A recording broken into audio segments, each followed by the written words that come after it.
John Boehner, the man who will stand for election as Speaker of the House in the next Congress, in front of the slogan, "A Pledge to America," is now Speaker. The tireless leadership that he exhibited over at the NRCC, along with his sidekick, Greg Walden. They have done a marvelous job on behalf of our team.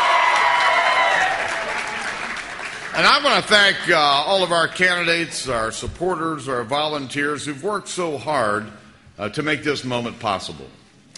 Let me just say this. It's clear tonight who the winners really are, and that's the American people. It was the American people's voice that was heard at the ballot box, the American people's voice. And listen, I'm going to be brief because we've got real work to do, and frankly, this is not a time for celebration. Not when 1 out of 10 of our fellow citizens is out of work, not when we've buried our children under a mountain of debt, and not when our Congress is held in such low esteem. This is a time to roll up our sleeves, a time to look forward with determination, and to take the first steps toward building a better future for our kids and our grandkids. Across the country right now, we're witnessing a repudiation of Washington, a repudiation of big government, and a repudiation of politicians who refuse to listen to the American people. Of course, this campaign's not over yet. To the folks out west where the polls may still be open, this is the time to seize that moment and make sure your voice is heard, to reject the spending sprees, the bailouts, the backroom deals, the takeovers, and all the nonsense, and to join your fellow Americans in putting Washington on notice.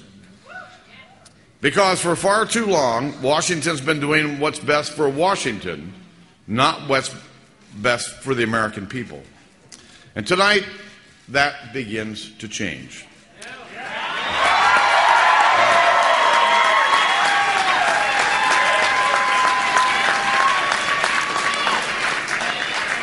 With their voices, the American people are demanding a new way forward in Washington. I'm here to tell you tonight that our new majority will be prepared to do things differently, to take a new approach that hasn't been tried in Washington before by either party. It starts with cutting spending instead of increasing it, reducing the size of government instead of increasing it, and reforming the way Congress works and giving the government back to the American people. And for all those families who were asking, where are the jobs? It means ending the uncertainty in our economy and helping small businesses get back to work.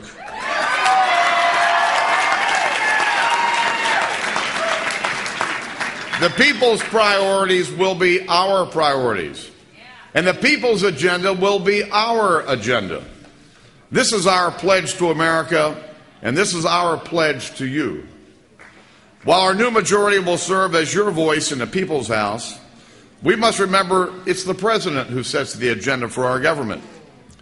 The American people have sent an unmistakable message to him tonight, and that message is change course.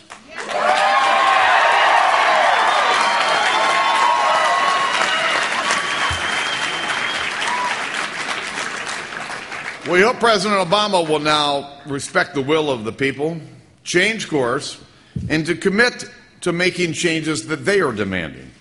And to the extent that he's willing to do that, we're ready to work with him. But make no mistake, the President will find in our new majority the voice of the American people as they've expressed it tonight, standing on principle, checking Washington's power, and leading the drive to a smaller, less costly, and more accountable government here in Washington, D.C.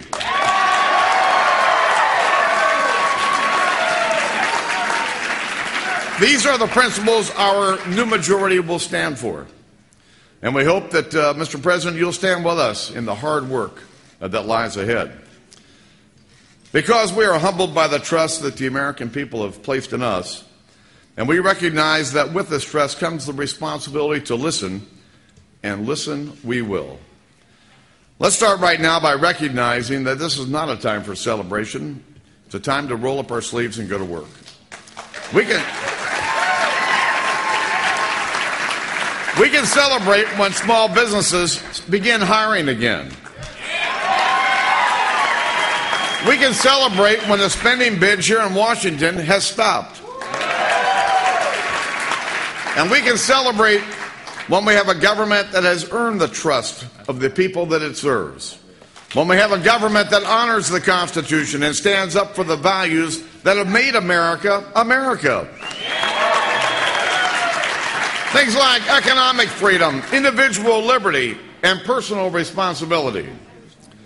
Listen, I hold these values dear because I've lived them. I've spent my whole life chasing the American dream.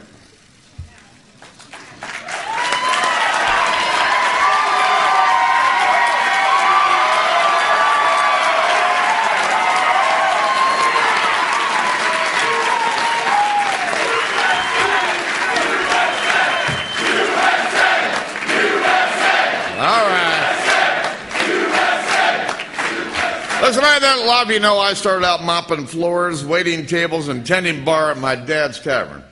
I put myself through school, working every rotten job there was, and in every night shift I could find. And I poured my heart and soul into running a small business.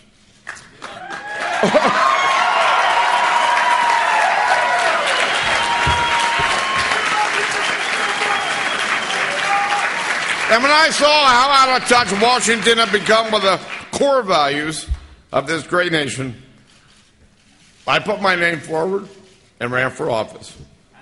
So I'm going to thank my wife, Debbie, my girls, Lindsay and Tricia, my 11 brothers and sisters, and all my friends and neighbors in Ohio for giving me the chance to serve and the opportunity to stand before you ready to lead.